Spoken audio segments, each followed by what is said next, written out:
جو بھی دشمن ہمیں کا جل رہا تھا جلا جلے، دشمن ہمیں سلم کا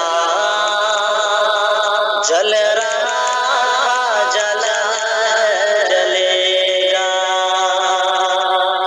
جو بھی دشمن حمزه ونفخه ونفثه بسم الله الرحمن الرحيم إن عدة الشهور عند الله 12 شهرا في كتاب الله يوم خلق السماوات والأرض منها 4 حرم ذلك الدين القيم فلا تظلموا فيهن أنفسكم وقال النبي صلى الله عليه وسلم من عمل عملا ليس عليه أمرنا فهو رد، رواه مسلم۔ رب اشرح لي صدري ويسر لي أمري واحلل عقدة من لساني يفقهوا قولي اللهم رب زدني علما، آمین۔ معزز حاضرین جمعہ، بزرگوں، عزیز ساتھیوں، پردہ نشین خواتین، اسلامی ماں اور بہنوں، ہر قسم کی تعریف، بڑائی و کبریائی، حمد و ثنا اس اللہ وحدہ لا شریک کے لیے لائق و زیبا ہے جو الاحد ہے، جو الصمد ہے، جو الجبار بھی ہے اور الغفار بھی ہے، جس کی کوئی مثال اس کائنات کے اندر نہیں ہے، اور ہر چیز کا علم وہ رکھتا ہے۔ جنگل میں کوئی درخت ہے اور اس درخت سے کوئی پتا بھی گرتا ہے تو اس کا بھی علم اس اللہ رب العالمین کے پاس ہے، ہم اس کی تعریف کرتے ہیں الحمدللہ۔ بعدہ اللہ کے بھیجے گئے تمام نبیوں اور رسولوں پر درود بھیجتے ہیں جنہوں نے بے انتہا محنت اور مشقت کرتے ہوئے، کسی نے 100 سال، کسی نے 950 سال، کسی نے 23 سال، کسی نے اور زیادہ، کسی نے اور کم، اپنی زندگی کے ایک بہترین وقت کو توحید کے پرچم کو لہرانے میں، اللہ کے پیغام کو اللہ تک، انسان تک پہنچانے میں وقف کر دیا۔ ان تمام انبیاء اور رسول پر درود بھیجتے ہیں، بالخصوص نبی آخر الزماں جناب محمد الرسول اللہ صلی اللہ علیہ وسلم پر، جو ہمارے اور آپ کے لیے بہترین تعلیمات سے نوازا، جس نے انسان کو انسان کی طرح جینا سکھایا، جس نے ہر ایک کے حق کو صحیح طریقے سے ادا کرنے کی تعلیمات سے ہمیں اور آپ کو نوازا، اور جس نے پوری دنیا کی گمراہی سے لوگوں کو نکال کر راہ راست کی طرف گامزن کرنے کی حتی الامکان کوششیں کی، اور وہی کوشش کے ذریعے سے آج ہم اور آپ دولت ایمان اور دولت اسلام پر قائم و دائم ہیں۔ اس رسول پر درود ہو، اللہم صلی علی محمد وعلی آل محمد کما صلیت علی ابراہیم وعلی آل ابراہیم انک حمید مجید، اللہم بارک علی محمد وعلی آل محمد کما بارکت علی ابراہیم وعلی آل ابراہیم انک حمید مجید۔ حمد و صلوات کے بعد اللہ سبحانہ و تعالیٰ کی توفیق سے آپ حضرات کے روبرو جس عنوان کو پیش کرنے کا عزم کیا ہے، موقع اور مہینہ کی مناسبت سے، وہ ہے ماہ رجب اور اسلام۔ چونکہ یہ رجب مہینے کی آج 9 تاریخ ہے، 1443 ہجری ہمارے سامنے جاری ہے، تو آئیے ہم اور آپ دیکھتے ہیں کہ ماہ رجب شریعت کے نقطہ نظر سے ہمیں اور آپ کو کس چیز کی رہنمائی کر رہا ہے، اور ہمیں اور آپ کو کس چیز کی تعلیم دے رہا ہے، ہمیں اور آپ کو اس مہینہ میں کیا کرنا چاہیے، اسی کی طرف ہم جاننے کی کوشش کریں گے۔ اللہ سبحانہ و تعالیٰ نے سورۃ التوبہ کی آیت نمبر 36 میں حرمت والے مہینوں کا ذکر کیا ہے۔ اللہ سبحانہ و تعالیٰ کا ارشاد ہے ان عدت الشہور عند اللہ 12 شہرا فی کتاب اللہ یوم خلق السماوات والارض منها 4 حرم ذلك الدین القیم فلا تظلموا فیہن انفسکم، یقیناً اللہ کے نزدیک مہینوں کی گنتی جس دن سے آسمانوں اور زمین کی تخلیق ہوئی ہے 12 ہے۔ گویا کہ سال کے 12 مہینے ہیں اور ان میں سے 4 ادب اور احترام کے مہینے ہیں، حرمت اور عزت والے مہینے ہیں، اور یہی درست دن ہے، لہٰذا تم ان مہینوں میں ایک دوسرے پر یا اپنے آپ پر ظلم نہ کرنا۔ قرآن کی آیت ہمیں اور آپ کو اس بات کی رہنمائی کر رہی ہے کہ 12 مہینوں میں 4 مہینے ادب و احترام کے ہیں، عزت اور حرمت کے مہینے ہیں، لیکن یہ آیت ہمیں اس بات کو واضح نہیں کر رہی ہے کہ وہ 12 مہینوں میں سے جو 4 مہینے ہیں وہ کون سے ہیں۔ اسی لیے ہمارا عقیدہ ہے کہ کسی آیت کو سمجھنے کے لیے اگر کوئی بندہ کہے کہ ہم اپنی سمجھ سے، اپنے فہم سے اور اپنے دماغ سے سمجھیں گے، اللہ کے رسول صلی اللہ علیہ وسلم کی حدیث کا سہارا نہیں لیں گے، تو یقیناً وہ انسان گمراہ ہوگا۔ اور آج روئے زمین کے اندر کئی فرقے وجود میں آئے اور اس کا واحد مقصد یہی تھا کہ قرآن کو اپنی طرف سے سمجھنے کی کوشش کی، اپنے عقل سے، اپنے فہم سے سمجھنے کی کوشش کی، اور ایسے فرقے وجود میں آئے، گمراہ ہوئے۔ لہذا اس آیت کو سمجھنے کے لیے ہمیں حدیث کا سہارا لینا پڑتا ہے۔ جب اسی آیت کی تفسیر یعنی سورۃ التوبہ کی آیت نمبر 36 کی تفسیر پڑھتے ہیں صحیح بخاری میں، تو وہاں ایک حدیث ملتی ہے، حدیث نمبر 3197۔ اس حدیث کے راوی حضرت ابو بکرہ رضی اللہ عنہ ہیں۔ فرماتے ہیں کہ اللہ کے رسول صلی اللہ علیہ وسلم نے ارشاد فرمایا السنۃ 12 شہرا، سال 12 مہینے کے ہوتے ہیں، منہا 4 حرم، ان میں سے 4 ادب اور احترام کے مہینے ہیں۔ جیسا کہ قرآن نے کہا تو حدیث بھی کہہ رہی ہے کہ 4 مہینے ادب و احترام کے ہیں۔ ان میں سے 4 مہینے کون کون سے ہیں؟ 3 متوالیات، 3 مہینے مسلسل ہیں، لگاتار ہیں۔ پھر نبی صلی اللہ علیہ وسلم نے نام لیا ذوالقعدہ، ذوالحجہ والمحرم، 3 مہینے۔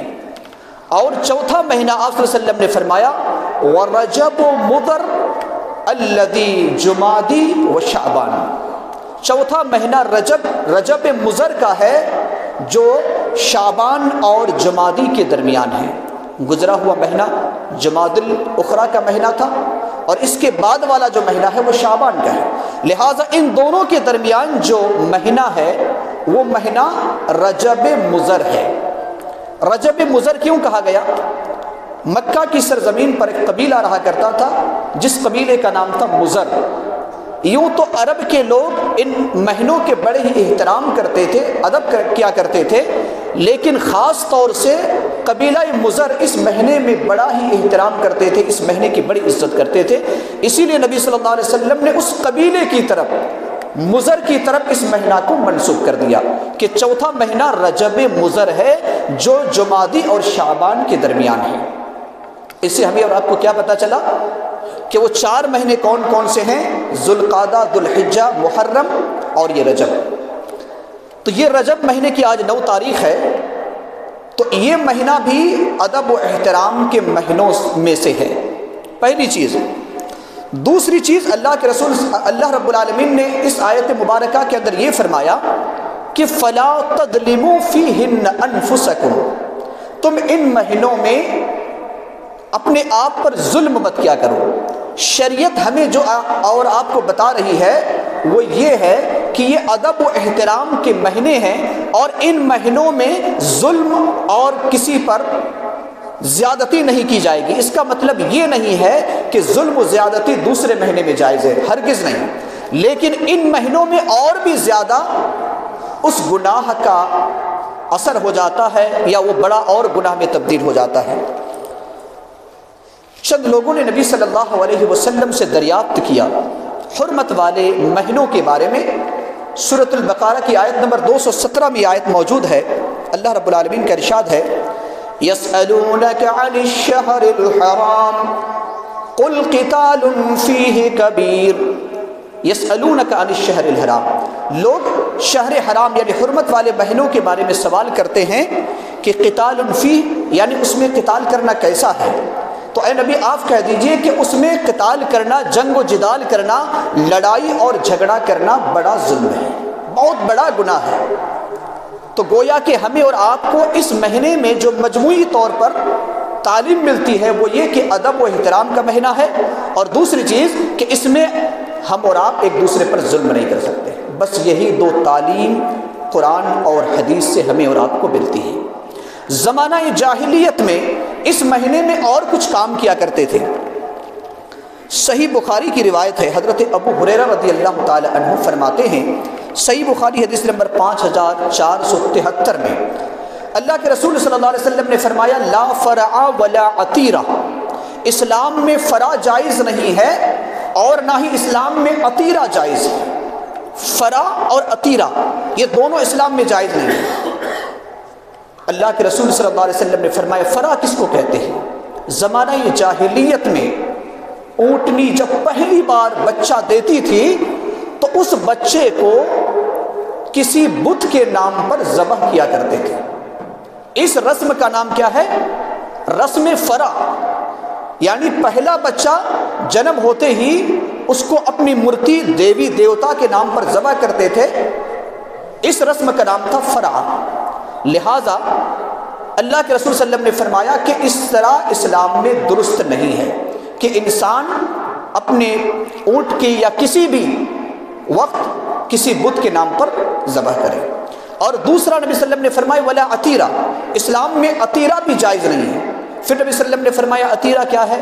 عتیرہ یہ ہے کہ رجب کے مہینے میں زمانہ جاہلیت میں لوگ اپنے بتوں کے نام پر جانور ذبح کرتے تھے اس مہینے میں خاص طور سے، اور اس رسم کو وہ لوگ رسم رجبیہ کہتے تھے۔ رسم رجبیہ اس وجہ سے کہتے تھے کہ یہ رجب کا مہینہ ہے، تو اللہ کے رسول صلی اللہ علیہ وسلم نے فرمایا کہ اس مہینے میں اپنے مورتیوں کے نام پر تم جو بت ذبح کرتے ہو یہ جائز اور درست نہیں، یہ حلال نہیں بلکہ یہ حرام ہے۔ یہ آپ صلی اللہ علیہ وسلم نے کھلے الفاظ میں منع کر دیا۔ اس سے کیا پتہ چلتا ہے؟ اس سے پتہ یہی چلتا ہے کہ زمانہ جاہلیت میں کچھ عمل انجام دیے جاتے تھے، اس مہینے میں نبی صلی اللہ علیہ وسلم نے اسے روکا۔ آج اگر ہمارے معاشرے کا ہم اور آپ جائزہ لیں گے تو ہمارے معاشرے کے اندر اس مہینے سے متعلق چند کام انجام دیے جاتے ہیں۔ میں صرف آپ کو نام گنواؤں گا۔ مثال کے طور پر ایک صلاۃ الرغائب کے نام سے ایک نماز پڑھی جاتی ہے، اسی طریقے سے مخصوص روزے رکھے جاتے ہیں۔ شب معراج اس مہینے کی 27ویں تاریخ کو شب معراج کے نام پر رات کو شب بیداری اور اگلے دن روزہ رکھا جاتا ہے، اور لوگ اس مہینے کو حرمت اور ادب کے مہینہ تصور کرتے ہوئے خاص طور سے عمرہ بھی کرتے ہیں۔ اور اسی طریقے سے اس مہینے میں رجب کے نام پر رجب کے کنڈے بھی لوگ بناتے ہیں۔ یہ ہمارے معاشرے کے اندر یہ سارے اعمال کو انجام دیے جاتے ہیں۔ ابھی میں نے بتایا کہ اس مہینے میں دو باتیں ہمارے اور آپ کے سامنے واضح ہوتی ہے۔ پہلی بات کہ یہ ادب و احترام کا مہینہ ہے، دوسری بات کہ اس مہینے میں ایک دوسرے پر ظلم نہیں کیا جا سکتا۔ اس کے علاوہ پوری شریعت اسلامیہ کے اندر، قرآن اور حدیث کے اندر کہیں پر مخصوص عبادت، مخصوص روزہ، مخصوص شب بیداری، مخصوص اذکار یا اسی طریقے سے جو رسم و رواج ابھی انجام دیے جاتے ہیں، چاہے وہ صلاۃ الرغائب کے نام پر ہو یا تو پھر 27ویں تاریخ کے شب معراج کے نام پر شب بیداری اور اگلے دن روزہ رکھنا ہو، یہ اسلام کا حصہ نہیں ہے۔ یہ اسلام کا حصہ نہیں ہے، بلکہ علماء اسلام نے اور بہت سارے احناف علماء نے جن کی باتوں پر لوگ عمل کرتے ہیں، بہت سارے احناف علماء نے اس بات سے روکا ہے کہ یہ سب جو ہمارے معاشرے کے اندر آ چکے ہیں یہ شریعت اسلامیہ کا کوئی حصہ نہیں ہے۔ گویا کہ وہ یہ بتانا چاہتے ہیں کہ اس مہینے میں کوئی مخصوص روزہ نہیں ہے، کوئی مخصوص شب بیداری نہیں ہے، کوئی مخصوص تلاوت نہیں ہے، کوئی مخصوص اذکار نہیں ہے، کوئی مخصوص کنڈے نہیں ہے، اور نہ ہی کوئی مخصوص اس مہینے میں کوئی عبادت ہے۔ یہ اللہ کے رسول صلی اللہ علیہ وسلم کی تعلیمات ہے، اور علماء حق نے اس بات کی طرف واضح ہمارے اور آپ کے سامنے واضح کیا ہے۔ بعض لوگوں نے اسلام کو خلط ملط کرنے کے لیے اسلام کی طرف کچھ چیزوں کو منسوب کر دیا ہے کہ اللہ کے رسول صلی اللہ علیہ وسلم سے ایسی حدیثیں ثابت ہے۔ اس سے پہلے میں ایک حدیث آپ کے سامنے بیان کروں۔ صحیح بخاری حدیث نمبر 1291 میں موجود ہے، اللہ کے رسول صلی اللہ علیہ وسلم نے فرمایا من کذب علی متعمدا فلیتبوأ مقعدہ من النار، جو جان بوجھ کر میری طرف کوئی بات منسوب کرے وہ اپنا ٹھکانہ جہنم بنا لے۔ کس نے کہا؟ نبی صلی اللہ علیہ وسلم نے کہا۔ گویا کہ اگر کوئی انسان یہ کہے کہ یہ بات رسول اللہ صلی اللہ علیہ وسلم نے کہی ہے، حالانکہ آپ صلی اللہ علیہ وسلم نے وہ بات کہی ہی نہیں، اور جان بوجھ کر کر رہا ہے، تو نبی صلی اللہ علیہ وسلم نے فرمایا کہ وہ ٹھکانہ جہنم میں بنا لے، اس کا ٹھکانہ جہنم میں ہے۔ لہٰذا آج ہمارے معاشرے کے اندر جو نئی نئی چیزیں ایجاد کی گئی، اس کو اسلام نے، شریعت اسلامیہ نے اسے بدعت قرار دیا ہے، اور شریعت اسلامیہ میں بدعت کی کوئی گنجائش نہیں ہے۔ کیوں؟ اس لیے کہ دین اور شریعت مکمل ہے۔ آپ سورۃ المائدہ پڑھیے، سورۃ المائدہ کی آیت نمبر 3 میں اللہ سبحانہ و تعالیٰ نے واضح طور پر فرما دیا اليوم اکملت لکم دینکم واتممت علیکم نعمتی ورضیت لکم الاسلام دینا۔ آج کے دن نبی صلی اللہ علیہ وسلم میدان عرفات میں ہے، حجۃ الوداع کا موقع ہے۔ میدان عرفات میں 9 تاریخ ذی الحجہ مہینے کی 9 تاریخ تھی، جمعہ کا دن تھا، عصر کے بعد کا وقت تھا۔ نبی صلی اللہ علیہ وسلم پر یہ آیت نازل ہوتی ہے کہ آج کے دن، اچھا اس آیت کے نازل ہونے کے 90 دن کے بعد، یعنی 3 مہینے کے بعد آپ صلی اللہ علیہ وسلم کی وفات ہو جاتی ہے۔ آپ صلی اللہ علیہ وسلم پر یہ آیت نازل ہوتی ہے کہ آج کے دن، یعنی میدان عرفات میں، آج کے دن، اس دن کو میں نے مکمل کر دیا ہے، اور مذہب اسلام کو میں نے پسند کیا ہے، اپنی نعمت کو امت محمدیہ پر پوری کر دی۔ جب یہ آیت نازل ہوئی، اللہ کے رسول صلی اللہ علیہ وسلم تقریباً 1,20,000 صحابہ اکرام کے جمع غفیر میں ہیں۔ آپ کے سامنے 1,20,000 صحابہ اکرام کی بڑی جماعت میدان عرفات میں ہیں، اور نبی صلی اللہ علیہ وسلم فرماتے ہیں اے میرے ساتھیوں، آج دین مکمل ہو چکا ہے، اللہ رب العالمین نے اپنی نعمت پوری کر دی ہے، اور اللہ نے اس 23 سالہ زندگی میں جو پیغام نازل کیا تھا میں نے تم تک پہنچا دیا ہے۔ کیا تم اس بات کی گواہی دیتے ہو کہ اللہ کے تمام پیغام کو بندوں تک تم تک پہنچا دیا ہے؟ اے میرے صحابہ، کیا تم گواہی دیتے ہو؟ جب نبی صلی اللہ علیہ وسلم نے صحابہ اکرام سے سوال کیا، گویا کہ ایک سوال ان صحابہ اکرام کے دل کو چھو لینے والا سوال تھا، کیونکہ بہت سارے صحابہ اکرام کو اس بات کا علم ہو گیا کہ جب آپ صلی اللہ علیہ وسلم ہم سے گواہی لے رہے ہیں، اس کا مطلب یہ ہے کہ آپ صلی اللہ علیہ وسلم جس کام کے لیے آئے تھے، اب آپ کا کام مکمل ہو چکا ہے، اب آپ اس دنیا میں رہنے والے نہیں ہیں۔ تمام صحابہ اکرام بیک زبان جواب دیتے ہیں۔ صحیح بخاری کی روایت ہے، صحیح مسلم کی روایت حدیث نمبر 1218 میں کہا نعم قد بلغت وادیت ونصحت۔ اے اللہ کے رسول صلی اللہ علیہ وسلم، اگر آپ نے اس طرح کا سوال کیا ہے تو ہمارا جواب بھی سن لیجئے۔ قد بلغت، ہاں آپ نے پہنچا دیا ہے۔ ادیت، آپ نے اپنی ذمہ داری پوری کر دی ہے۔ نصحت، آپ نے خیر خواہی کر دی ہے۔ اے اللہ کے رسول صلی اللہ علیہ وسلم، آپ نے کسی بھی چیز کو ہمارے درمیان چھپایا نہیں۔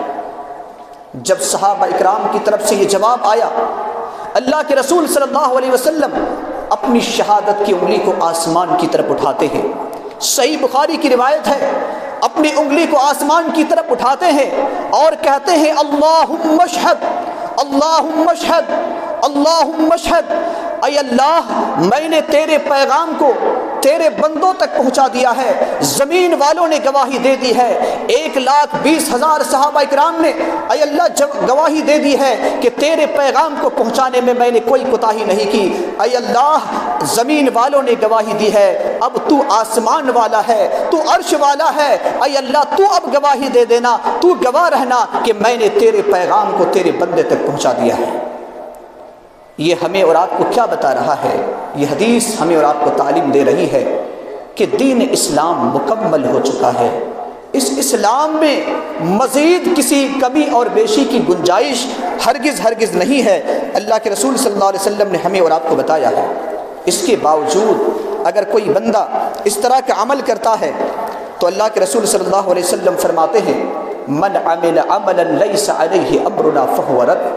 صحیح مسلم صحیح بخاری کی روایت ہے من احدث فی امرنا ھذا ما لیس منہ فہو رد، جس نے کوئی ایسا عمل کیا جو کتاب و سنت سے ثابت نہیں ہے وہ اللہ کی بارگاہ میں قابل قبول نہیں ہے بلکہ وہ بدعت ہے۔ نبی صلی اللہ علیہ وسلم کا کوئی خطبہ ایسا نہیں ہوتا تھا، جمعہ خطبہ ہو یا تو پھر خطبہ نکاح ہو یا خطبۃ الحاجت ہو، کبھی بھی آپ خطبہ ارشاد فرمایا کرتے تھے۔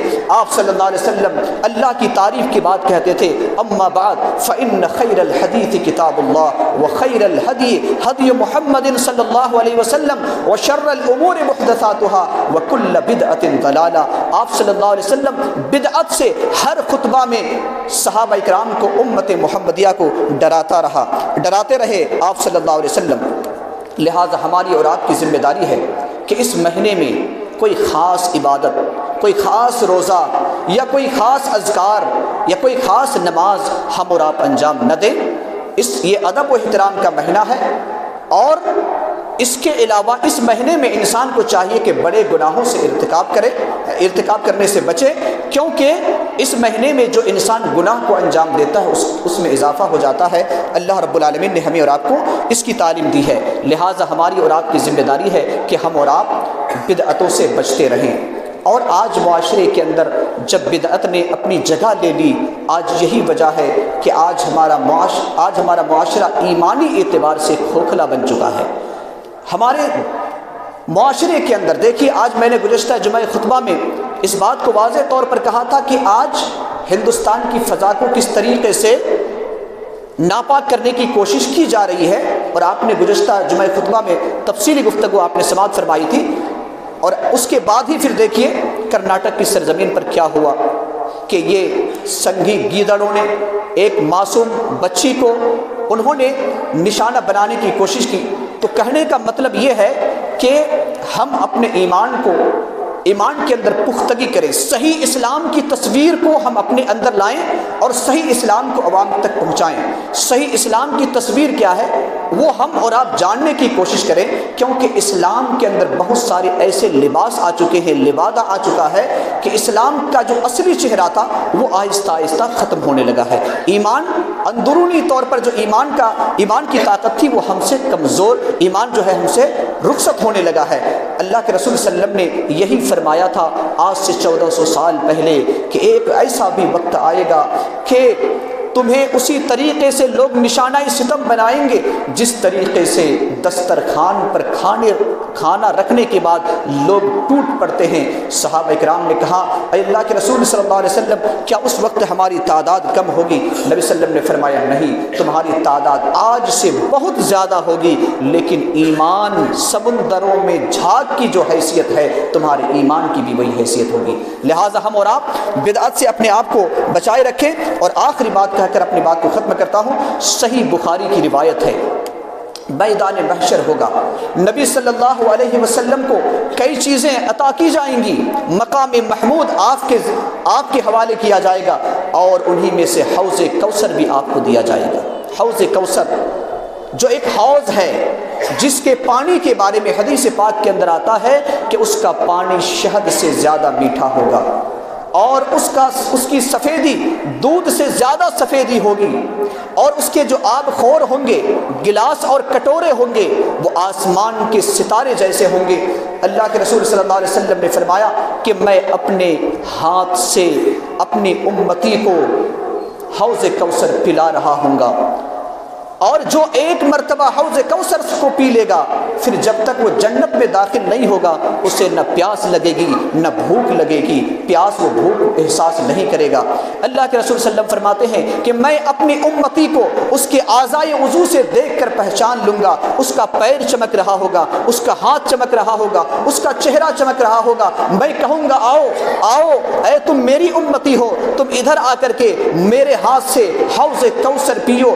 اللہ سے دعا کریں کہ اللہ رب العالمین ہم تمام لوگوں کو اپنے آخری نبی رحمت اللہ للعالمین جناب محمد الرسول اللہ صلی اللہ علیہ وسلم کے ہاتھوں ہم سب کو حوض کوثر نصیب عطا فرمائے، آمین۔ اللہ کے رسول صلی اللہ علیہ وسلم فرماتے ہیں کہ میں بلا رہا ہوں گا، لیکن بیچ میں اللہ کے حکم سے کچھ لوگوں کو روک دیا گیا ہوگا، روک دیا جائے گا۔ میں فرشتوں سے کہوں گا، اللہ سے عرض کروں گا یہ میرے امتی ہیں، اس کے ہاتھ چمک رہے ہیں، اس کے پیر چمک رہے ہیں، اس کے اعضائے وضو، اس کا چہرہ چمک رہا ہے، جس کی وجہ سے یہ نشانی ہے کہ میری امتی ہیں، ایسے چھوڑ دیا جائے۔ نبی صلی اللہ علیہ وسلم کو جواب آئے گا کہ آپ کو نہیں معلوم کہ آپ کے انتقال کے بعد انہوں نے تمہاری شریعت میں دین اسلام میں نئی نئی چیزوں کو ایجاد کیا تھا، لہذا اسے حوض کوثر نصیب نہیں ہوگا۔ اللہ کے رسول صلی اللہ علیہ وسلم فرماتے ہیں سحقاً تم یہاں سے دور چلے جاؤ، یہاں سے میرے قریب مت آؤ۔ جس نے دین کو بدل دیا ہے، جس نے سنت کی جگہ بدعت کو انجام دیا ہے، وہ یہاں سے دور ہو جائے۔ لہٰذا اگر ہم اور آپ بدعت کو انجام دیں گے تو دنیا میں ہمارے اعمال قبول نہیں ہوں گے، آخرت میں ہمیں اور آپ کو حوض کوثر نصیب نہیں ہوگا۔ اللہ رب العالمین سے دعا گو ہیں کہ اللہ رب العالمین ہم تمام لوگوں کے اندر جو بدعتیں رواج پا چکی ہیں، اے اللہ تو ان تمام بدعتوں کو خاتمہ فرما دے۔ ہمارے معاشرے کے اندر اے اللہ سنت کا بول بالا عطا فرما۔ الہ العالمین جب تک تو زندہ رکھ، ایمان اور اسلام کی زندہ رکھ، ایمان کی حالت میں زندہ رکھ۔ رب کریم جو بیمار کی حالت میں اللہ تو نے شفاء کاملہ اور صحت عاجلہ عطا فرما، ہمارے مرحومین اور مرحومات کی قبر کو نور سے منور فرما دے۔ الہ العالمین عالم دنیا میں جو مسلمانوں کے ساتھ ظلم ہو رہا ہے، اے اللہ تو تمام مسلمانوں کی حفاظت فرما، ہماری ماں اور بہنوں کی عزت اور آبرو کی حفاظت فرما۔ الہ العالمین جب تو اپنے پاس بلا، ہم تمام لوگوں کے دل میں توحید اور سنت رہے، زبان میں کلمہ لا الہ کلمہ توحید رہے، اور اے اللہ تو اپنے پاس بلا۔ آمین وآخر دعوانا ان الحمدللہ رب العالمین۔ بارک اللہ لنا ولکم فی القرآن العظیم ونفعنا وإیاکم بالآیات والذکر الحکیم۔